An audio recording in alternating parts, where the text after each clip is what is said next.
नमस्कार दोस्तों, बहुत बहुत स्वागत करता हूं आप सभी का आपके अपने चैनल बीकॉम कॉर्नर के ऊपर। इन दिनों हम लोग बात कर रहे हैं इनकम टैक्स को लेकर के, और इनकम टैक्स के अंदर रिसेंटली हम लोगों ने आपका एक चैप्टर शुरू किया था जिसका टाइटल था income under the head capital gain, जिसको लेकर के ऑलरेडी चैनल के ऊपर 4 क्लासेस अपलोड हो चुकी हैं। उम्मीद करता हूं आप सभी ने चारों क्लासेस को बहुत डिटेल में जाकर के पढ़ लिया होगा, सेक्शंस को अंडरस्टैंड कर लिया होगा, प्रोविजंस को लर्न कर लिया होगा। फाइनली आज का क्लास नंबर 5 रहेगा, और आज की क्लास के अंदर हम लोग बात करने वाले हैं आपके सेक्शन 54 वाली सीरीज के सेक्शन को लेकर के। उम्मीद करता हूं आप सभी मेरे साथ अंत तक जरूर जुड़े रहेंगे, और अगर आपको ये कंटेंट यूजफुल लगता है, वीडियो हेल्पफुल लगता है, तो इस वीडियो को लाइक करके अपने दोस्तों के साथ शेयर जरूर करेंगे। बहरहाल विदाउट वेस्टिंग टाइम चलिए शुरू करते हैं। माय डियर फ्रेंड, जैसा कि आप सभी को पता है, इससे पहले जो 5 क्लासेस मैंने अपलोड की है वहां पर हम लोगों ने काफी डिटेल में जाके सारे फाउंडेशनल कॉन्सेप्ट जो कैपिटल गेन से जुड़े हुए हैं उन सभी को डिस्कशन कर लिया था। अगर मैं बात करूं अपनी लास्ट क्लास की, तो आप सभी को पता होगा लास्ट क्लास के अंदर हम लोग स्टडी कर रहे थे जो भी एग्जम्पशन है उससे रिलेटेड टोटल 9 सेक्शन हमारे पास होते हैं, जिनकी शुरुआत सेक्शन 54 से होती है।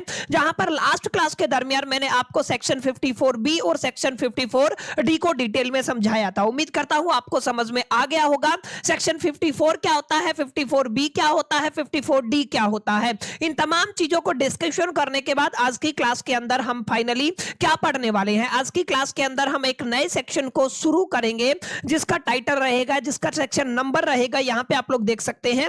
आज की क्लास के दरमियान हम लोग बात करने वाले हैं सेक्शन 54 EC, EE और F को लेकर के। माने आज की क्लास के अंदर हम लोग टोटल 3 सेक्शन को कवर करेंगे। देखिए, इससे पहले वाली क्लास के अंदर हमने आपका सेक्शन 54 को बहुत डिटेल में जाकर के पढ़ा था, 54B को डिटेल में जाकर के पढ़ा था, 54D को बहुत डिटेल में जाकर के पढ़ा था। आज हम किसको पढ़ने वाले हैं? आज मैं आपको पढ़ाऊंगा सेक्शन 54 EC को लेकर के, सेक्शन 54 EE को लेकर के, और सेक्शन 54 F को लेकर के। इससे नेक्स्ट जो एक क्लास मिलेगी वहां पर हम लोग G वाले सेक्शन को कवर करेंगे, 54G को कवर करेंगे, 54ZA को कवर करेंगे, और 54ZB को कवर करेंगे। तो आज की क्लास का एजेंडा क्लियर रहा होगा।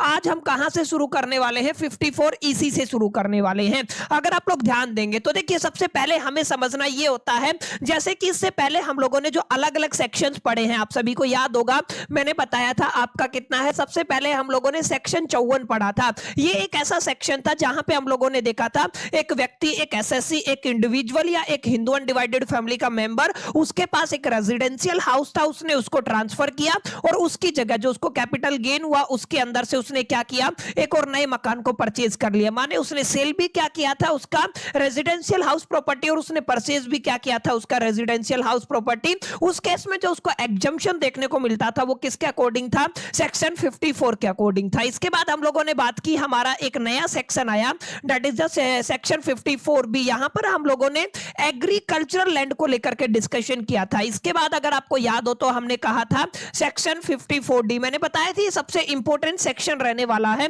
ये एक ऐसा सेक्शन है जो आपका इंडस्ट्रियलिस्ट से जुड़ा हुआ है। माने कोई भी ऐसा व्यक्ति, कोई भी ऐसा एसएससी जिसके पास कोई इंडस्ट्री है, जिसके पास कोई प्रॉपर्टी, लैंड, बिल्डिंग है, और वहां पर आपका कंपलसरी एक्विजिशन बाय गवर्नमेंट होता है, उस केस में वो एग्जम्पशन ले सकता है अपनी कैपिटल गेन के ऊपर according to the section 54D। अब आपको समझना क्या है? आपको समझना यह है कि यहां पे अभी जो आज की क्लास के अंदर हम समझने वाले हैं वो आपका 54 EC को समझने वाले हैं। यानी कि आपका एक सेक्शन रहेगा जिसको आप लोग क्या कहेंगे? 54 EC। देखिए, अभी तक अगर आपने प्रॉपर्टी को आपका सेल किया है, ट्रांसफर किया है, तो बदले में आपने प्रॉपर्टी खरीदा। एग्रीकल्चर लैंड को अगर आपने सेल किया है, ट्रांसफर किया है, तो बदले में आप लोगों ने एग्रीकल्चरल लैंड खरीदा था।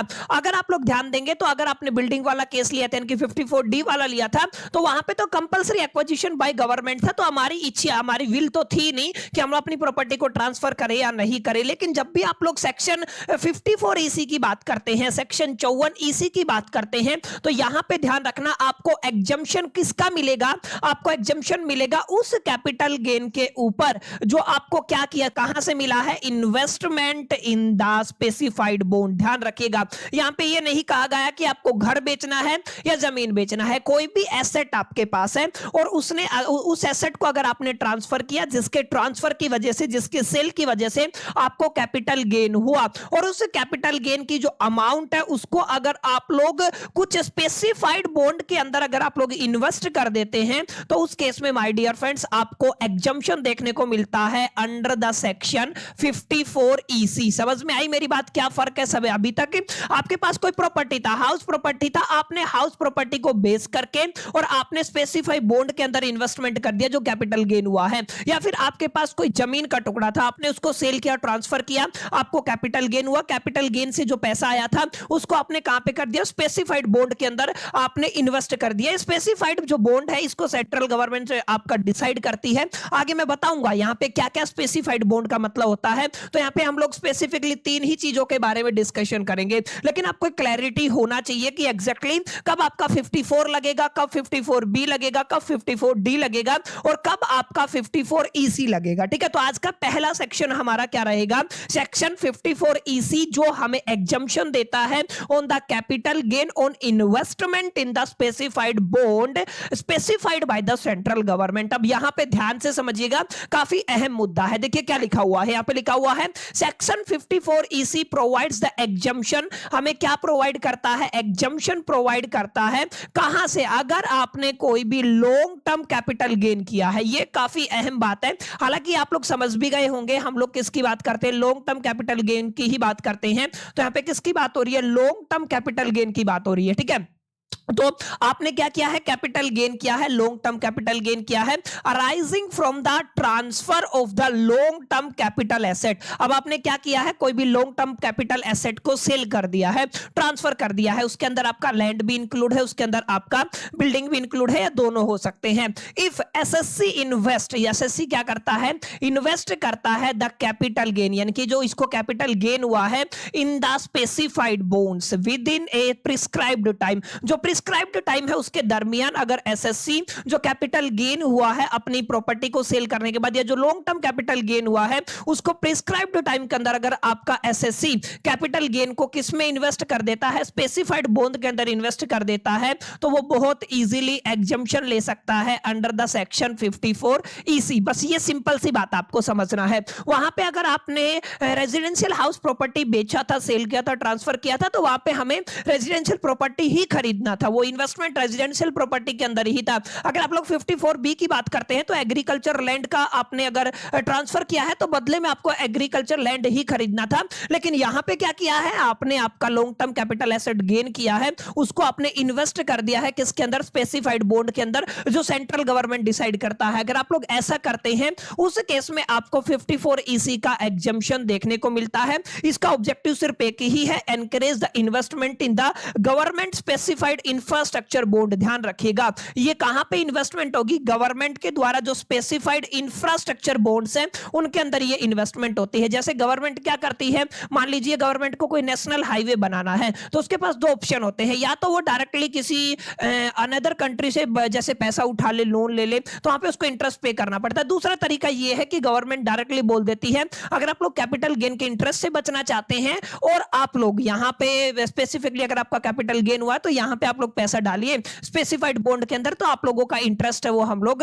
एग्जम्प्ट कर देंगे 54 EC के अकॉर्डिंग। क्लियर? ये थोड़ी सी बात आपको समझ में आई होगी। अब यहां पे देखिएगा, जैसा कि इससे पहले हम लोगों ने देखा था, जैसे अगर आपको याद हो तो 54 आप लोगों ने पढ़ा, तो 54 आपका इंडिविजुअल के लिए था, आप सभी को याद होगा, और 54 आपका हिंदू अनडिवाइडेड फैमिली के लिए था। ऐसे आपने किसके बारे में पढ़ा? 54B के बारे में पढ़ा। 54B का भी सेम था, आपका इंडिविजुअल के लिए एप्लीकेबल था और हिंदू अनडिवाइडेड फैमिली के लिए एप्लीकेबल था। लेकिन अगर आप लोगों को याद हो तो जो आपका 54D आपने पढ़ा था ये आपके ऑल एसएससी के लिए था। ऑल एसएससी का मतलब होता है वो आपका कोई भी हो सकता है, हिंदू अनडिवाइडेड फैमिली हो सकता है, वो आपका कंपनी हो सकता है, फर्म हो सकता है, एसोसिएशन ऑफ पर्सन हो सकता है, या बॉडी ऑफ इंडिविजुअल हो सकता है। ये सारी चीजें हम लोगों ने पढ़ी। अब आपको ध्यान देना है, अगर आप लोग 54 EC के सेक्शन की बात करते हैं, ये वाला सेक्शन भी सभी एसएससी के लिए एप्लीकेबल होता है। माने अगर आप लोग देखेंगे तो अगर ये जो सेक्शन है ये अप्लाइड है सभी एसएससी के लिए, चाहे वो आपका इंडिविजुअल हो,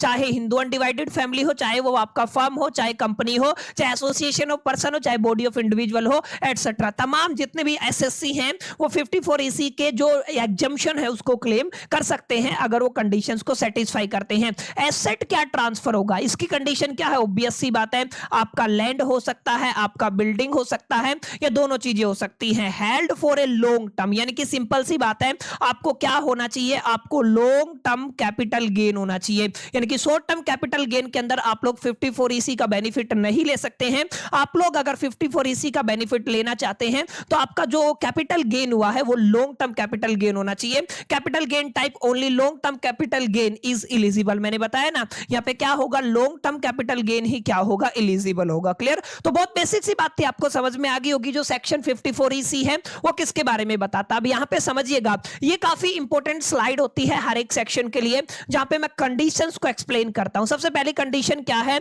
जो भी आपका एसेट ट्रांसफर हुआ है वो चाहे आपका लैंड हो, चाहे बिल्डिंग हो, या चाहे दोनों हो, किस में होना चाहिए, लॉन्ग टर्म में होना चाहिए। पहला पॉइंट आपको समझ में आ गया होगा। दूसरा पॉइंट क्या कहता है, the assessee must invest the long term capital amount, जो आपका लॉन्ग टर्म कैपिटल गेन हुआ है उसका अमाउंट को किस में इन्वेस्ट करना है, स्पेसिफाइड बॉन्ड के अंदर इन्वेस्ट करना है जो इशू किया जाता है बाई। ध्यान दीजिएगा कौन कौन से बॉन्ड है, ये आपका काफी अहम सवाल रहता है एग्जामिनेशन के पॉइंट ऑफ व्यू से भी, आपको जरूर याद रखना। देखिए सबसे पहले क्या लिखा हुआ है, सबसे पहला पॉइंट आपको लिखा हुआ है NHAI, याद रखिएगा सबसे पहला बॉन्ड इशू किसने किया है, NHAI ने इशू किया है। उसके बाद अगर आप लोग ध्यान देंगे सेकंड नंबर पे क्या गिवन है, आपका REC गिवन है, ये भी आपका बॉन्ड इशू करता है। और तीसरा बॉन्ड कौन इशू करता है, any other bond notified by the central government, ठीक है, यानी कि आप लोग क्या कह सकते हैं, आप लोग कह सकते हैं अदर बॉन्ड नोटिफाइड बाय, जिसको कौन नोटिफाई करता है, सेंट्रल गवर्नमेंट,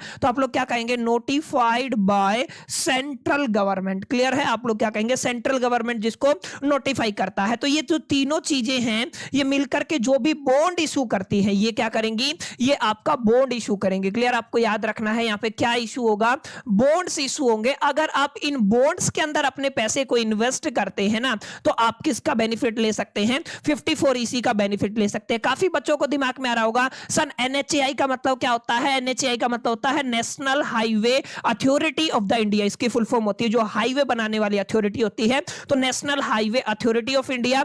REC का मतलब होता है रूरल इलेक्ट्रिफिकेशन कॉर्पोरेशन लिमिटेड, यानी कि गांव में जो कॉर्पोरेशन बिजली पहुंचाने का काम करती है। और तीसरा तो आपको समझ में आ गया होगा, सेंट्रल गवर्नमेंट जो भी बॉन्ड्स को नोटिफाई करती है। ये जो तीनों तरीके के बॉन्ड जो इशू होते हैं ना, इनके अंदर अगर आप लोग इन्वेस्ट करते हैं तो आप लोग किसका बेनिफिट ले सकते हैं, 54EC का बेनिफिट ले सकते हैं। Investment must be made within the 6 month from the date of the transfer, ये काफी इंपॉर्टेंट बात है। आपको जो इन्वेस्टमेंट करना है वो कितने टाइम में करना है, 6 महीने के अंदर करना है।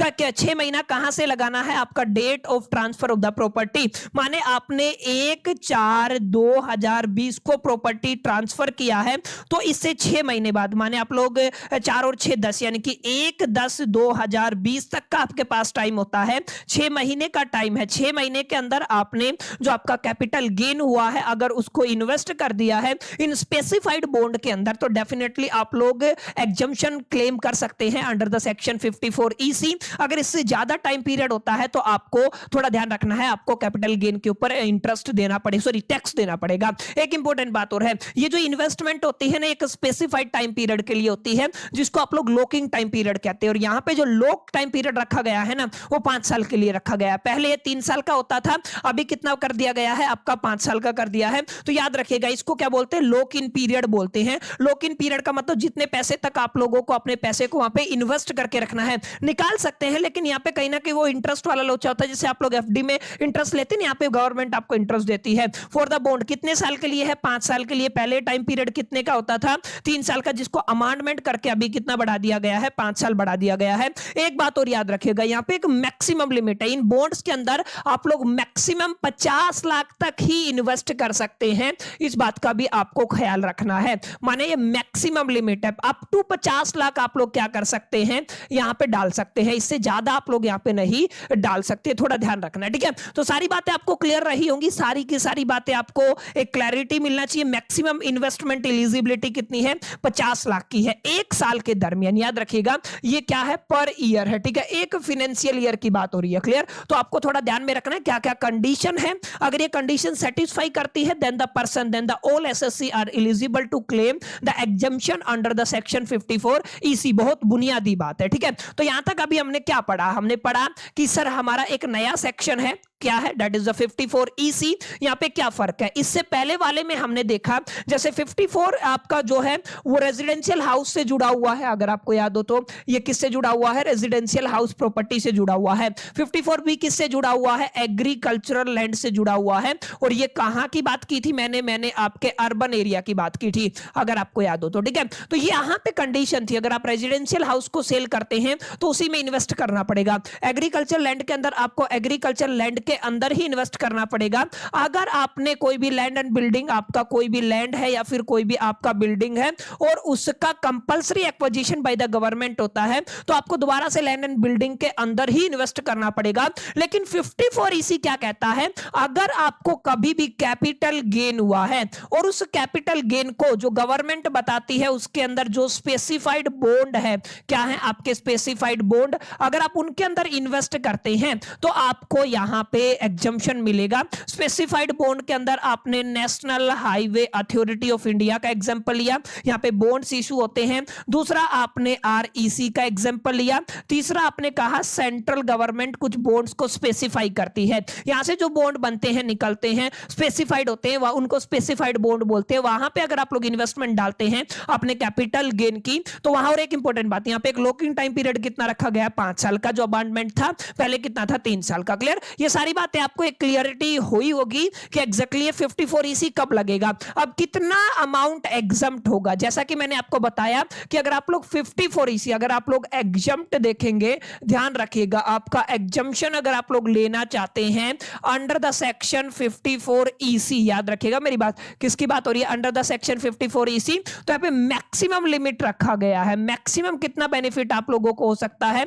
आप लोग 50 लाख से ज्यादा तो आप लोग डाल ही नहीं सकते हैं। अब यहां पे आपको मिनिमम अमाउंट लेके चलना है। लॉन्ग टर्म कैपिटल गेन हुआ और आपने एग्जैक्टली कितना अमाउंट बॉन्ड के अंडर डाला, मैक्सिमम कितना रख सकते हैं आप लोग? 50 लाख रख सकते हैं। इससे कम हो सकता है, इससे ज्यादा नहीं हो सकता है। क्लियर? अगर आप लोग यहां पे देखेंगे, अगर आपने फुल एलटीजी अप टू कितना? Up to 50 lakh. फुल का मैं अब 1 करोड़ हुआ है तो मैक्सिमम आपका 50 लाख इन्वेस्ट होगा, तो 50 लाख का एग्जम्पशन आपको मिल जाएगा। और अगर आप लोग कुछ पार्ट इन्वेस्ट करते हैं तो प्रोपोर्शनेट एग्जम्पशन आपको देखने को मिलेगा। माने एक एग्जांपल से मैं आपको समझाता हूं, याद रखिएगा। जैसे आपको लॉन्ग टर्म कैपिटल गेन हुआ है, लेट अस से कितने का कैपिटल गेन हुआ है? 1 करोड़ का कैपिटल गेन हुआ है। और आपका अगर आप लोग देखेंगे, आपने इन्वेस्टमेंट नए मकान के अंदर अगर आप देखेंगे तो आपने इन्वेस्टमेंट कर दिया है, ठीक है। आपने क्या किया है? इन्वेस्टमेंट मकान के अंदर नहीं किया, आपने स्पेसिफाइड बॉन्ड के अंदर इन्वेस्टमेंट कर दिया है, पूरा का पूरा 1 करोड़ का। तो अगर आप लोग यहां पे क्लेम करते हैं my dear friends exemption under the section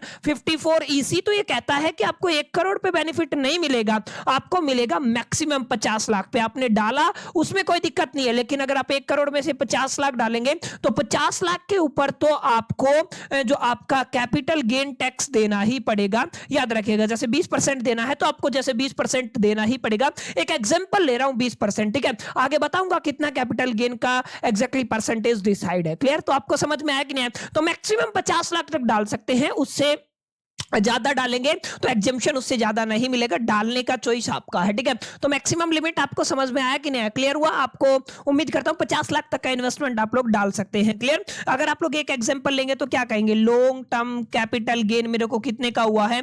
40 lakh का हुआ है और मैंने इन्वेस्टमेंट डाल दिया है कितने का? 40 लाख का। तो अब यहां पे देखिए कितने का इन्वेस्टमेंट डाला है? 40 का। तो ये फुल्ली एग्जेम्प्ट हो जाएगा। जितना आपका कैपिटल गेन था उतना ही आपने इन्वेस्ट कर दिया। अप टू कितने की बात हो रही है? 50 लाख की। तो कितना हो जाएगा? फुल्ली एग्जेम्प्ट हो जाएगा। क्लियर? तो आप लोग क्लेम कर सकते हैं 54 ईसी के अकॉर्डिंग। ऑल एसएससी, जितने भी एसएससी है वो क्या कर सकते हैं? क्लेम कर सकते हैं। किसके according? According to this section, under the section 54 EC, ठीक है। और यहां पे मैक्सिमम लिमिट कितना रखा गया है?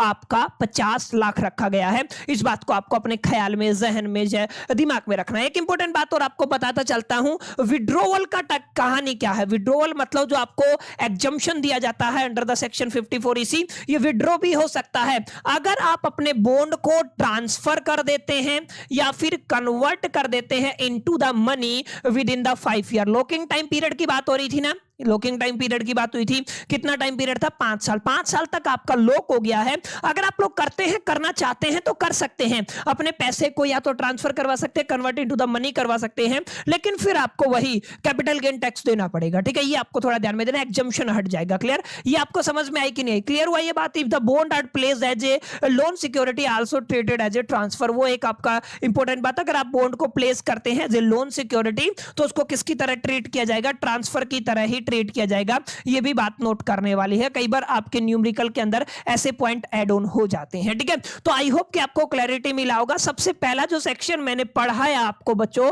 वो सेक्शन 54 पढ़ाया। उसके बाद मैंने आपको पढ़ाया सेक्शन 54 बी, आप लोग पढ़िएगा। उसके बाद तीसरा सेक्शन जो मैंने आपको टीच किया है वो क्या है? Section 54 D. और उसके बाद अभी मैंने आपको इस क्लास के दरमियान आज कौन सा सेक्शन पढ़ाया है? मैंने आपको सेक्शन 54 ईसी पढ़ाया है। क्लियर? अब इससे आगे अगर आप लोग चलते हैं तो हम लोग क्या पढ़ने वाले हैं? हम लोग सेक्शन 54 डबल ई पढ़ेंगे। और आज ही की क्लास के अंदर मैं आपको एक और सेक्शन पढ़ाऊंगा, that is the section F. आपको थोड़ा याद रखना, सॉरी 54 एफ, ये मेरे से गलती हो गया है, क्या कह रहा हूं मैं आपका? सेक्शन 54 एफ, ये आपके सेक्शन हम लोग पढ़ेंगे। क्लियर? तो यहाँ पे ये सारी बातें तो हम लोग क्लियर कर चुके हैं। ये वाला कहां पे है? रेजिडेंशियल हाउस प्रॉपर्टी से जुड़ा हुआ था। ये वाला आपका एग्रीकल्चरल लैंड से जुड़ा हुआ था। ये वाला सेक्शन आपका लैंड एंड बिल्डिंग से जुड़ा हुआ था। ये वाला सेक्शन किससे जुड़ा हुआ है? ये आपका केवल और केवल आपका स्पेसिफाइड बॉन्ड से जुड़ा हुआ। आपको इन्वेस्टमेंट कहां पे करना पड़ेगा? स्पेसिफाइड बॉन्ड के अंदर इन्वेस्टमेंट करना पड़ेगा। अभी हम क्या पढ़ने वाले हैं? अभी हम पढ़ने वाले हैं सेक्शन 54 डबल ई को। अगर आप लोग ध्यान देंगे सेक्शन 54 डबल ई, तो यहां पे क्या लिखा हुआ है? वहां पे स्पेसिफाइड बॉन्ड के अंदर इन्वेस्टमेंट किया था, अगर आपको याद हो तो यहां पे क्या किया था? Specified bond. और यहां पे हम लोग क्या करने वाले हैं? यहां पे हमारी जो इन्वेस्टमेंट रहेगी कैपिटल गेन से निकली हुई, उसको हम लोग स्पेसिफाइड फंड्स के अंदर इन्वेस्ट करेंगे। बस बुनियादी तौर पे आपको याद रखना है, जैसे अगर आप लोग सेक्शन 54 सेक्शन 54 ईसी की बात करते हैं, ठीक है, और अगर आप लोग दूसरा सेक्शन क्या पढ़ेंगे? सेक्शन 54 डबल ई की बात करेंगे, तो याद रखिएगा आपको इन्वेस्टमेंट तो कैपिटल गेन को लेकर के ही करना है बच्चा। याद रखिएगा यहां पे इन्वेस्टमेंट कहां पे होगा? यहां पे जो आप लोग इन्वेस्टमेंट करेंगे वो स्पेसिफाइड बॉन्ड के अंदर करेंगे। और अगर आप लोग यहां पे देखेंगे तो यहां पे आप लोग क्या करेंगे? आपका जो इन्वेस्टमेंट है वो स्पेसिफाइड फंड के अंदर होगा।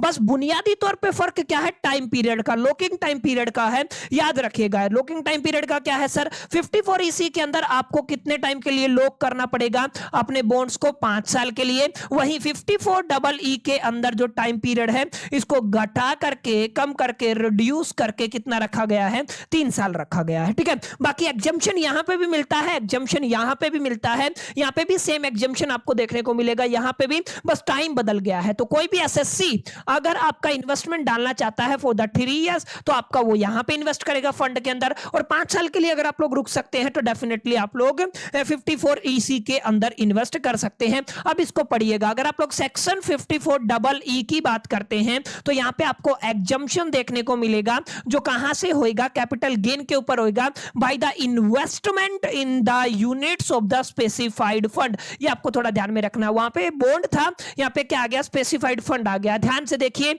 पढ़िए, अच्छे से क्वेश्चन को समझिए, अच्छे से सिचुएशन को समझिए क्या कहता है सेक्शन। अच्छा, एक इंपॉर्टेंट बात और है, सेक्शन 54 डबल ई की अगर मैं बात करता हूं, काफी इंपॉर्टेंट है, नोट कर लीजिएगा।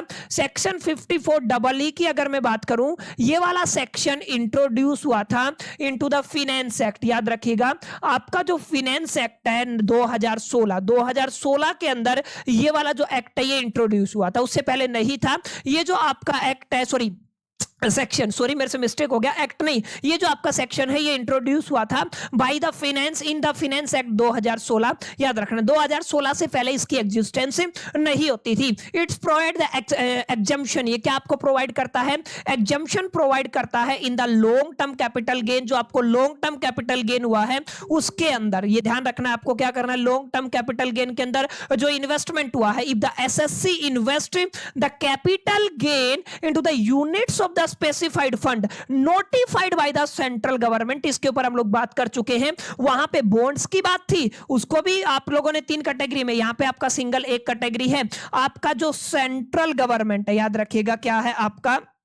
सेंट्रल गवर्नमेंट है वो स्पेसिफाइड करता है कुछ फंड्स को, ठीक है। आपको क्या करना, वो क्या करता है, स्पेसिफाइड करता है कुछ फंड्स को, ठीक है। उन फंड्स के अंदर आपको अपना इन्वेस्टमेंट डालना है with in the specified time period. वहां पे भी 6 महीने का टाइम पीरियड था, यहाँ पे भी 6 महीने का टाइम पीरियड आपको देखने को मिलेगा। और यहाँ पे स्पेसिफाइड टाइम पीरियड, यहाँ पे हमारा मेन मोटिव है स्टार्टअप्स को यहाँ पे एक तरीके से चेंजलाइज करना। Government notified fund for the economic, मानी इकोनॉमिक ग्रोथ के लिए स्टार्टअप्स के अंदर कहीं ना कहीं इन्वेस्टमेंट को बढ़ाना, इसका गवर्नमेंट का या लॉ मेकर्स का यहाँ पे मोटिव था। क्लियर, ये बातें आपको समझ में आ रही होंगी, उम्मीद करता हूं। जो भी बच्चे रेगुलर पढ़ रहे हैं ना हमारे चैनल से, तो उनको एक क्लैरिटी मिल रहा होगा, क्योंकि काफी डिटेल में जाकर के मैंने इससे पहले वाले सेक्शंस को पढ़ाया, तो आपकी एक फाउंडेशन बन गई होगी, ठीक है। तो आप फटाफट से समझ में आ जाएगा। पीछे वाली क्लास देखेंगे तो यहाँ पे बहुत आराम से मैंने समझाया है, इन तमाम पॉइंट्स को एक्सप्लेन किया। सिमिलर पैटर्न चलेगा, चीजें आपके दिमाग में छपती चली जाएंगी। एक दो बार जब आप क्लास को रिवाइंड करेंगे तो आप लोग पाएंगे कि यस, ये सेक्शन बड़े आसान थे, इससे आसान एक्सप्लेनेशन आई थिंक मेरे को एंटायर यूट्यूब के ऊपर आपको नहीं मिलने वाली है, ऐसा मैं गारंटी आपको दे सकता हूं। तो प्लीज आप लोग इन चीजों को लाइटली मत लीजिए। 6 नंबर का सवाल आएगा ही आएगा थ्योरी वाला, तो take it serious and just see here. यहां पे देखिए, अगर आप लोग सेक्शन 54AA की बात करते हैं, कहां पे एप्लीकेबल होगा, तो ये भी सभी एसएससी के ऊपर एप्लीकेबल होगा, चाहे वो आपका इंडिविजुअल हो, हिंदू अनडिवाइडेड फैमिली हो, फर्म हो, कंपनी हो, एसोसिएशन हो, पर्सन हो, बॉडी ऑफ इंडिविजुअल हो, जो आपका जो भी लोकल अथॉरिटीज है वो कोई भी हो, ठीक है ना, वो सभी के ऊपर आप लोग इस सेक्शन का अप्लाई कर सकते हैं। और यहाँ पे अगर आप लोग कोई भी लॉन्ग टर्म कैपिटल गेन करते हैं, चाहे not restricted to the land building, ठीक है, ये केवल लैंड बिल्डिंग तक रेस्ट्रिक्टेड नहीं है। अगर आपके पास जो भी आपका लॉन्ग टर्म कैपिटल गेन है और उस कैपिटल गेन के ऊपर आप लोग इस सेक्शन का एग्जम्पशन ले सकते हैं। कैपिटल गेन टाइप वही आगे आपका लॉन्ग टर्म कैपिटल गेन क्या होगा, एलिजिबल होगा। क्लियर, ये तो खैर आप लोग समझ ही गए होंगे कि लॉन्ग टर्म की बात हो रही, शॉर्ट टर्म के अंदर वैसे भी क्या ही होगा, ठीक है। अब यहाँ पे सबसे इंपॉर्टेंट स्लाइड आ चुकी है, हमें क्या पढ़ना है, कंडीशंस को। कंडीशंस के अंदर क्या करना है, आपका एसएससी क्या करेगा, मस्ट भी इन्वेस्ट करेगा long term capital gain amount को into the units of the specified fund notified by the central government. ये बात हम समझ चुके हैं, आपको समझ में आ गई होगी। टाइम पीरियड कितना रखा गया है, जब भी आपकी प्रॉपर्टी ट्रांसफर होगी उसके 6 महीने के अंदर ही आपको क्या करना पड़ेगा, इस पैसे को इन्वेस्ट करना पड़ेगा। अब आगे देखिए, आगे क्या है, मैक्सिमम इन्वेस्टमेंट भी आपका सेम ही है, अमाउंट भी कितना रखा गया है, वही 50 लाख मैक्सिमम आप लोग रख सकते हैं। और minimum time period, locking time period कितने का है, 3 साल का है। तो बुनियादी तौर पे आपको फर्क समझ में आया कि नहीं आया, फर्क वही है, यहाँ पे आपका 5 साल की जगह 3 साल का टाइम पीरियड है, बाकी चीजें हूबहू एज इट इज आपको सेम देखने को मिलेंगी। अब अगर आप लोग थोड़ा आगे चलते हैं, एग्जम्पशन अमाउंट भी वही आपका मिनिमम रहेगा लॉन्ग टर्म कैपिटल गेन, और जो भी आपने अमाउंट इन्वेस्ट किया है स्पेसिफाइड फंड के अंदर, अप टू मैक्सिमम कितना है आपका 50 लाख है।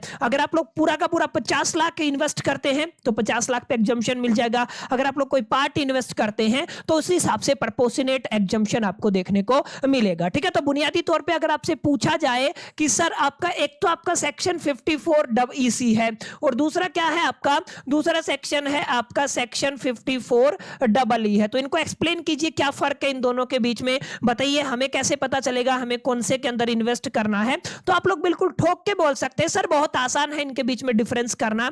क्या आसान है, ध्यान दीजिएगा। सबसे पहला पॉइंट आप लोग क्या कहेंगे, यहां पे ये भी एप्लीकेबल है ऑल एसएससी के लिए, माने कोई भी एसएससी आपका कोई भी हो उससे कोई फर्क नहीं पड़ने वाला। ये वाला भी आपका किसके लिए एप्लीकेबल है, ऑल एसएससी के लिए एप्लीकेबल है, ये आपको थोड़ा ध्यान में रखना है। दूसरा पॉइंट माय डियर फ्रेंड जो यहां पे निकल के आएगा ना, यहां पे मैक्सिमम अमाउंट का ध्यान रखिएगा। मैक्सिमम अमाउंट कितना रखा गया है, 50 लाख रखा गया है, ठीक है। अगर आप लोग ध्यान देंगे तो यहाँ पे मैक्सिमम अमाउंट कितना रखा गया है, 50 लाख रखा गया है, ठीक है। यहाँ पे जो इन्वेस्टमेंट होगा वो स्पेसिफाइड बॉन्ड के अंदर होगा, ठीक है।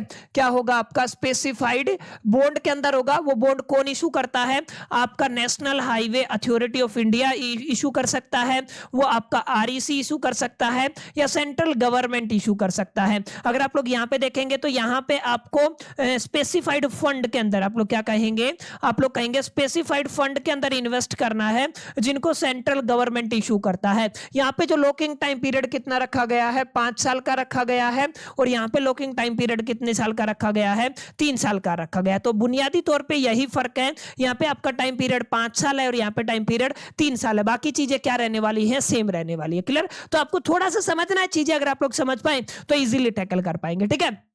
तो आपको समझ में आया 54 क्या होता है, 54B क्या होता है, 54D क्या होता है, 54EC क्या होता है और 54EE क्या होता है। यहां तक आपको एक क्लैरिटी मिला होगा, समझ डेवलप हुआ होगा कि एग्जैक्टली किस तरीके से चीजें चलती है। अब आपसे पूछे सेम बात यहीं पे रहेगी, विड्रॉवल ऑफ एग्जम्पशन क्या रहने वाला है, तो वही टाइम पीरियड रखा गया है बच्चों जो हमने पीछे पढ़ा था।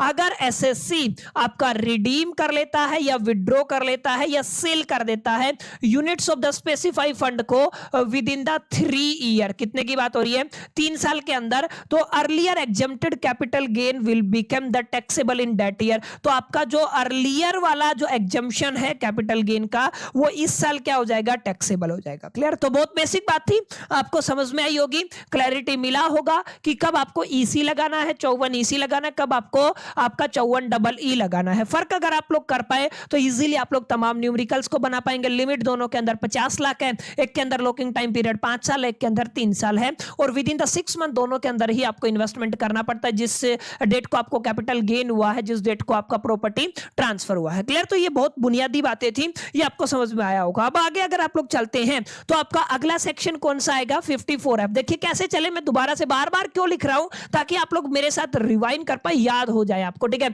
सेक्शन 54 हम लोगों ने पढ़ा, फिर हम लोगों ने सेक्शन 54B पढ़ा, फिर हम लोगों ने सेक्शन 54D पढ़ा, फिर हम लोगों ने क्या पढ़ा है, आपका सेक्शन 54EC पढ़ा है, उसके बाद हमने क्या पढ़ा था, आपका सेक्शन 54EE पढ़ा, EE के बाद अभी हम क्या पढ़ने वाले हैं, आज हम पढ़ेंगे 54F के बारे में। क्लियर है? ये काफी इंपॉर्टेंट सेक्शन है, कई बार यहां से भी सवाल आ जाता है। सेक्शन 54F आपको एग्जम्पशन देता है of the capital gain on the investment in the residential house property. अब यहां पे कंफ्यूजन का सबक होगा, सर रेजिडेंशियल हाउस प्रॉपर्टी को तो आपने सेक्शन 54 के अंदर पढ़ाया था, अब आप लोग कह रहे हैं कि ये सेम बात आपका सेक्शन 54F के अंदर है, तो हम कौन सा लगाएं। अभी आप लोग किसी जस्टिफिकेशन पे ना पहुंचे, कोई जस्टिफिकेशन ना दें, किसी डिसीजन पे ना पहुंचे, पहले इसको समझे ये सेक्शन क्या कहता है। अगर आप लोग एक बार क्लैरिटी कर पाए ना, डेफिनेशन समझ में आ गई, तो बहुत इजीली इसको टैकल कर पाएंगे। देखिए क्या कहता है ये सेक्शन, कहता है कि ये आपका प्रोवाइड करता है एग्जम्पशन, किसके ऊपर प्रोवाइड करता है, लॉन्ग टर्म कैपिटल गेन के ऊपर, जो अराइज होता है बाय द ट्रांसफर, किसके ऊपर, transfer of any long term capital asset other than the residential house. अगर आपको याद हो तो सेक्शन 54 के अंदर आपने क्या किया था, आपने रेजिडेंशियल हाउस प्रॉपर्टी का ही ट्रांसफर किया था, लेकिन यहां पे आपका रेस्ट्रिक्शन है, रेजिडेंशियल हाउस प्रॉपर्टी के अलावा आप किसी भी एसेट को ट्रांसफर कर सकते हैं, वहां से जो कैपिटल गेन होगा उस कैपिटल गेन को अगर आप लोग अपना रेजिडेंशियल हाउस प्रॉपर्टी के अंदर, याद रखिएगा किसकी बात हो रही है, रेजिडेंशियल हाउस प्रॉपर्टी। क्लियर है मैं किसकी बात कर रहा हूं, रेजिडेंशियल हाउस प्रॉपर्टी के अंदर अगर आप लोग इन्वेस्ट करते हैं, याद रखिएगा इन्वेस्ट करते हैं, तो इस केस में आप लोग किसका बेनिफिट ले पाएंगे, सेक्शन 54F का बेनिफिट ले पाएंगे। याद क्या रखना है, याद रखना है आप यहां पे तभी इन्वेस्ट करें जब आपके पास पहले से, मेरी बात को याद रखिएगा, पहले से रहने का मकान, रहने का घर ना हो, रहने का घर ना हो। ठीक है, आपके पास कोई भी आपका पहले से रेजिडेंशियल हाउस प्रॉपर्टी नहीं होना चाहिए। ये पहली दफा आप लोग रेजिडेंशियल हाउस प्रॉपर्टी को खरीदेंगे, अगर आप लोग ऐसा करते हैं तो आप लोग किसका बेनिफिट ले पाएंगे, 54F का। अगर आपसे क्वेश्चन बोलता है आपने रेजिडेंशियल हाउस प्रॉपर्टी को बेचा, फिर उस पैसे को, कैपिटल गेन को इन्वेस्ट किया है into the residential house property, तो उस टाइम पे आप लोग सेक्शन 54 लगाएंगे। लेकिन आपसे बोला जाए आपके रेजिडेंशियल हाउस प्रॉपर्टी के अलावा हमने आपके एसेट्स को सेल किया, ट्रांसफर किया, वहां से जो कैपिटल गेन आया उसको हम लोगों ने रेजिडेंशियल हाउस प्रॉपर्टी के अंदर इन्वेस्ट किया, और जो एसएससी है उसके पास पहले से कोई भी रेजिडेंशियल हाउस प्रॉपर्टी नहीं था, उस केस में हम लोग कौन सा सेक्शन अप्लाई करेंगे, उस केस में बच्चों हम लोग अप्लाई करेंगे सेक्शन 54F, याद रखना। ठीक है, तो कोशिश की है मैंने आपको समझाने की, आपको समझ में भी आ गया होगा।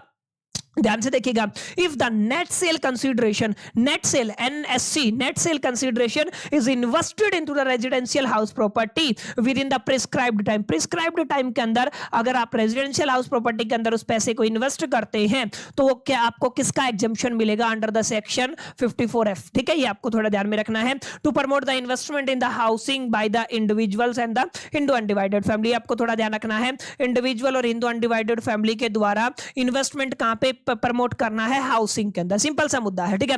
तो आपको डिफरेंस समझ में आया कि नहीं आया? एक बार मैं फटाफट से इसको कंक्लूड कर देता हूं, काफी बच्चों को कंफ्यूजन होगा कि एक बार दोबारा से ध्यान से समझिएगा। यहां पे दो सेक्शन की बात हो रही है, एक आपका सेक्शन 54 बन रहा है, ठीक है, आपका क्या बन रहा है, सेक्शन 54 बन रहा है, अगर आप लोग ध्यान देंगे। और दूसरा सेक्शन क्या बन रहा है बच्चों? दूसरा सेक्शन बन रहा है 54F, आपको याद रखना है दूसरा सेक्शन क्या बन रहा है आपका, सेक्शन 54F बन रहा है। अब यहां पे आपको ध्यान क्या देना है, दोनों के बीच में कैसे डिफरेंस करना है। देखिए आपको क्या करना है, बेसिक सी बात याद रखनी है जो मैं आपको बता रहा हूं, ठीक है। यहां पे हम लोग क्या करने वाले हैं, हम लोग ट्रांसफर करने वाले हैं, क्या करने वाले हैं, ट्रांसफर करने वाले हैं अपनी रेजिडेंशियल हाउस प्रॉपर्टी को, क्या करने वाले हैं, आपका रेजिडेंशियल हाउस प्रॉपर्टी को क्या करेंगे, ट्रांसफर करेंगे, ठीक है। आपने क्या किया, आपके पास ऑलरेडी मकान था, आपके पास रेजिडेंशियल हाउस प्रॉपर्टी था, आपने रेजिडेंशियल हाउस प्रॉपर्टी को क्या कर दिया, ट्रांसफर कर दिया,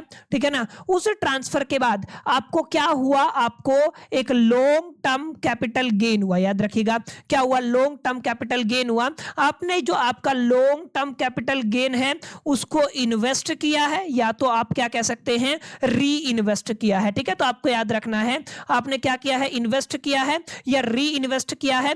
कहां पर किया है, आपने वापिस से रेजिडेंशियल हाउस प्रॉपर्टी के अंदर री इन्वेस्ट किया है। तो अगर आपका ऐसा सिचुएशन बनता है तो सेक्शन 54 चिपका देंगे, सेक्शन 54 लगा देंगे। यहां पे क्या है, यहां पे ये है कि जो आपका एसएससी है, किसकी बात हो रही है, जो आपका एसएससी है, ठीक है ना, आप लोग किसकी बात करें, एसएससी है, उसके पास पहले से याद रखिएगा क्या है, पहले से रेजिडेंशियल हाउस प्रॉपर्टी नहीं होना चाहिए, क्या नहीं होना चाहिए, रेजिडेंशियल हाउस प्रॉपर्टी नहीं होना चाहिए। इसके अलावा इसने क्या किया है, इसने इसके अलावा इसके पास जो एसेट्स थे, ठीक है ना, इसके पास जो भी एसेट्स थे उनको ट्रांसफर किया है लॉन्ग टर्म के अंदर, ठीक है ना, इनको क्या किया है, ट्रांसफर किया है। ट्रांसफर करने के बाद इसको क्या हुआ है, लॉन्ग टर्म कैपिटल गेन हुआ है। उस लॉन्ग टर्म कैपिटल गेन को इसने इन्वेस्ट किया है, क्या किया है, फर्स्ट टाइम इन्वेस्ट किया है, कहां पर, रेजिडेंशियल हाउस के अंदर, ठीक है। आप लोग क्या कहेंगे, आप लोग कहेंगे यहां पे रेजिडेंशियल हाउस प्रॉपर्टी, ठीक है। तो यहां पे कहां पे इन्वेस्टमेंट हुआ है, रेजिडेंशियल हाउस प्रॉपर्टी के अंदर इन्वेस्टमेंट हुआ है। तो इस केस में बच्चों आपको क्या मिलेगा, सेक्शन 54F लगाना है, क्लियर। तो मैंने कोशिश की है दोनों को फर्क समझाने की, दोनों के बीच में। अभी भी आपको नहीं समझ में आता है तो कमेंट करके बताइएगा, डेफिनेटली हम इसके ऊपर डिटेल में आगे जाकर के समय रहता है तो चर्चा करेंगे, ठीक है। उम्मीद करता हूं यहां तक समझ में आ गया होगा। चलिए अब आगे बढ़ते हैं और अपनी इंपॉर्टेंट बातों को डिस्कस करते हैं, किस किस के ऊपर अप्लाई होगा। सिमिलरली इंडिविजुअल और हिंदू अनडिवाइडेड फैमिली वाले के लिए ही अप्लाई होगा। ये सिमिलरिटी है, चाहे आप लोग सेक्शन 54 की बात करें, सॉरी आप किसकी बात करें, सेक्शन 54 की बात करें, चाहे 54 या फिर आप लोग बात कर लीजिए सेक्शन 54F की, दोनों किसके ऊपर लगेंगे, या तो इंडिविजुअल के ऊपर लगेंगे या हिंदू अनडिवाइडेड फैमिली के ऊपर लगेंगे। बस ये तो सिमिलरिटी है, क्लियर है। Capital asset transferred long term capital asset other than the residential house, ये आपको ट्रांसफर करना। कंडीशंस क्या है, the assessee should not own more than one residential house. अभी तक तो हमने कहा था कि सर इसके पास कोई हाउस नहीं होना चाहिए, इसके पास ये एक हाउस है जो इसने खरीदा है, कैपिटल गेन की इन्वेस्टमेंट के बाद इसने खरीदा है। अगर ऐसा है तो ये आपकी इसकी कंडीशन को सेटिस्फाई करेगा। जैसे यहां पे क्या लिखा हुआ, ध्यान दीजिएगा, कंडीशंस वाली स्लाइड है तो काफी इंपॉर्टेंट रहने वाली है। Transfer should be any long term capital asset other than the house property, मैं आपको समझा चुका हूं। Investment of the net consideration must be in, किसमें इन्वेस्टमेंट करना है, purchase of the residential house. कब तक खरीद सकते, वही सेम टाइम पीरियड है, जो ट्रांसफर होने से 1 साल पहले या फिर 2 साल बाद तक आप लोग नए मकान को खरीद सकते हैं। अगर आप लोग नया बनवाना चाहते हैं तो आपको 3 साल का समय दिया जाता है। यह बात हम लोग पहले भी कर चुके हैं। The assessee should not own more than one house property other than the new one, ठीक है ना। उसके पास पहले से कुछ नहीं होना चाहिए, हाउस प्रॉपर्टी नहीं होना चाहिए, वो क्या करेगा, नया ही खरीदेगा। परचेज अनदर हाउस अगर है तो वो कितने टाइम पीरियड कितना दिया गया, 2 साल का टाइम पीरियड दिया गया है, ये भी हम लोग बात कर चुके हैं। कंस्ट्रक्शन का टाइम पीरियड कितना है, 3 साल का। सीधी सीधी बात है, बाकी सब सेम है, बस यहां पर वहां पे फर्क क्या है, उस वहां पे आप लोगों को केवल और केवल रेजिडेंशियल हाउस प्रॉपर्टी के अंदर डील करना था, चाहे उसका ट्रांसफर करे, चाहे आप लोग परचेज करें, कंस्ट्रक्शन करें। यहां पे बात क्या आ गई, पहले से मकान नहीं है, कोई और प्रॉपर्टी था, सेल किया, कैपिटल गेन किया और रेजिडेंशियल हाउस प्रॉपर्टी के अंदर इन्वेस्टमेंट डिपेंड कर दिया। तो इस तरीके की सिचुएशन आपको ध्यान में रखनी है। ये काफी इंपॉर्टेंट सेक्शन है न्यूमेरिकल की दृष्टि से, क्योंकि यहाँ पे आपको एग्जम्पशन कितना मिलेगा याद रखिएगा। जब भी आप लोग एग्जम्प्टेड अमाउंट की बात करते हैं तो जो एग्जम्पशन है ना वो यहाँ पे आपका लॉन्ग टर्म कैपिटल गेन के ऊपर डिपेंड करता है। लॉन्ग टर्म कैपिटल गेन जो हुआ है उसको मल्टीप्लाई कर देंगे आपने नए मकान के अंदर कितना इन्वेस्ट किया है, यानी कि आप लोग क्या कह सकते हैं, amount invested into new house. ठीक है, आप लोग क्या कहेंगे, इन न्यू हाउस। आपने नए मकान के अंदर कितना पैसा इन्वेस्ट किया है, इसको डिवाइड करना है आपको नेट सेल्स कंसीडरेशन के अंदर। ठीक है, आपका नेट सेल्स कंसीडरेशन एग्जांपल ले लेते हैं ताकि आपको बेटर वे में समझ में आए। जैसे मैंने क्या लिया है, एक आपका एग्जांपल ले लिया। ठीक है, लॉन्ग टर्म कैपिटल गेन मेरे को हुआ है लेट अस से 50 लाख का, कोई भी ऐसे एग्जांपल ले रहा हूं। ठीक है ना, अगर आप लोग लॉन्ग टर्म कैपिटल गेन की बात करते हैं कितने का हुआ, 50 लाख का हुआ है। इसकी नेट सेल्स कंसीडरेशन कितनी है, मान लीजिए 45 लाख है। ठीक है, अब हमें क्या करना है, हमें देखना है, और इसने जो इन्वेस्टमेंट किया है ना नए हाउस के अंदर, याद रखिएगा इसने क्या किया है, नए हाउस के अंदर इन्वेस्टमेंट किया है वो 40 लाख का किया है। सवाल क्या कहता है, इसको अगर आप लोग यहां पे 54F लगाते हैं, सेक्शन 54F लगाते हैं तो कितना एग्जम्पशन मिलेगा। तो एग्जम्प्टेड अमाउंट कैसे निकालते हैं आप ध्यान दीजिएगा। एग्जम्पशन अगर आपको निकालना है तो आपका लॉन्ग टर्म कैपिटल गेन कितना है, बचा 50 लाख का, तो हम लोग कितना लिख देंगे यहाँ पे 50 लाख लिख देंगे। कितना पैसा मकान के अंदर इन्वेस्ट किया है 40 लाख, तो आप लोग क्या करेंगे 40 लाख को यहां पे लिख देंगे। अच्छा, उसका नेट सेल्स कंसीडरेशन कितना था, 45 लाख था, तो आप लोग क्या करेंगे 45 लाख लिख देंगे। ठीक है, यहां पे आप लोग जितना कैंसिल हो सकता है कैंसिल कर दीजिएगा, आपका एक अमाउंट निकल के आएगा। माने आप लोग क्या कह सकते हैं, आप लोग कहेंगे यहां पे कितना है आपका 50 लाख है। ठीक है, ओके, मल्टीप्लाई में कितना है आपका 40 है और डिवाइड में कितना है आपका 45 है। इस अमाउंट को एक बार हम सोल्व करके देखते हैं कितना आता है। ठीक है, आपका कितना है 50 लाख है। ठीक है, आप लोग क्या कहेंगे यहां पे कितना है 50 लाख है। ठीक है, मल्टीप्लाई करना है आपको 40 से, आपको डिवाइड कर देना है इसको 45 से। तो यहां पे तो कैलकुलेशन एक बार कैलकुलेटर फोन देना सर। ठीक है ना, हम इसको एक बार सोल्व करके देखते हैं एग्जैक्टली कितना अमाउंट आया है, 50 लाख मल्टीप्लाई बाय, अच्छा अगर आप इसको ठीक है एक बार कर लेते हैं, कैलकुलेटर से ही सोल्व करते हैं, देखते कितना आता है। ठीक है, इसके अंदर तो ये कैलकुलेशन हो नहीं रही है, चलिए देखते हैं कैसे करना है हमें। हम क्या करेंगे 40 को पहले डिवाइड कर देंगे 45 से, आएगा 0.88। हम क्या करेंगे 0.88 की मल्टीप्लाई कर देंगे 50 से। ठीक है ना, जो आपका 50 लाख है। ठीक है, तो ये आएगा 44 लाख। ठीक है, कितना आएगा आपका अमाउंट आएगा 44 लाख। तो कितना आ गया आपका 44 लाख आ गया। तो ये आपका नेट एग्जम्पशन आपको मिलेगा। अब आप ध्यान दीजिएगा, आपके पास कैपिटल गेन कितना था, यहाँ पे फोकस कीजिएगा। कैपिटल गेन था आपके पास 50 लाख का और आपने यहाँ पे एग्जम्पशन कितने का मिलेगा 44 लाख का। इसका मतलब ये है जो आपका 6 लाख बच गया ना, उसके ऊपर आपको कैपिटल गेन टैक्स देना पड़ेगा। ठीक है, आप लेट अस से कि आपने 20% देना है तो इसके ऊपर आपको कितना देना पड़ेगा 20% देना पड़ेगा 6 लाख का। ठीक है ना, आप लोग ये ध्यान रखिएगा। तो ये फॉर्मूला समझ में आया, एग्जम्पशन अगर आप लोग निकालते हैं तो कैसे निकालना है, आपको लॉन्ग टर्म कैपिटल गेन लेना है जितना पैसा आपने नए मकान के अंदर लगाया और नेट सेल्स कंसीडरेशन को आपको इससे डिवाइड कर देना है। ठीक है, तो समझ में आया, यहां पे ऐसा सवाल आएगा, पक्का आएगा, क्योंकि बाकी सब में तो आपने डायरेक्ट फॉर्मूला, कोई फॉर्मूला ही नहीं लगता, लेकिन यहाँ पे आपको फॉर्मूला लगा के कैलकुलेट करना पड़ता है। ठीक है, वही है, अगर आप 2 साल का टाइम पीरियड है नए मकान के लिए और 3 साल का टाइम पीरियड है कंस्ट्रक्शन के लिए, तब तक पैसा कहां पे रखेंगे, ऑब्वियस सी बात है आपको पैसा CGAS यानी कि कैपिटल गेन अकाउंट स्कीम के अंदर ही रखना पड़ेगा। और आपको 3 साल के अंदर नया मकान बनवाना है तो बनवा लीजिए, और अगर आपको 2 साल के अंदर आपका मकान परचेज करना पड़ेगा। क्लियर, अगर आप लोग वही आपका टाइम पीरियड अगर आप सोल्ड कर देते हैं वही आपका 3 साल के अंदर तो एग्जम्प्ट हो जाएगा। क्लियर, जो आपको एग्जम्पशन मिला है उसका विड्रॉवल हो जाएगा। क्लियर, तो बहुत बेसिक से कुछ हमने यहाँ पे अंडरस्टैंड किए हैं। 3 सेक्शन 54 EC, EE और F क्लियर है, और आपको समझ में आया होगा। यहाँ पे बड़ा कंफ्यूजन सबसे इंपॉर्टेंट बनता है न्यूमेरिकल की दृष्टि से F। ठीक है, यहाँ से F आपका हर एक सवाल के अंदर डाला जाता है। उम्मीद करता हूँ चीजें यहाँ तक आपको बेटर वे में क्लियर रही होंगी, चीजें समझ में आई होंगी, अंडरस्टैंड कर पाए होंगे। जितने भी सेक्शन मैंने आपको समझाने की कोशिश की है उनकी क्लैरिटी आपको मिला होगा। फिर भी कोई डाउट रहता है कमेंट कमेंट करके जरूर बताइएगा। सेशन पसंद आया तो भी कमेंट कीजिए करें, और अगर आपको सेशन के अंदर कोई कमी रहता है तो उसके लिए भी आप लोग कमेंट कर सकते हैं। आपका एक कमेंट आने वाली अपकमिंग वीडियोस को काफी बेहतर बना सकता है। और अगर आपको ऐसा कंटेंट पसंद आता है तो वीडियो को लाइक करके यार अपने दोस्तों के साथ से भी शेयर कर दिया करें। ऐसे ही कंटेंट के लिए आप लोग चैनल को सब्सक्राइब करके बेल आइकन को जरूर प्रेस कर सकते हैं। बाकी इस सेशन में मेरे साथ जितने भी लोग अंत तक बने रहे हैं, आप सभी का बहुत तहे दिल से शुक्रिया, थैंक यू। चलिए मिलते हैं नेक्स्ट पार्ट के अंदर, जब तक के लिए मैं तो सोल दी बस, कीप लर्निंग।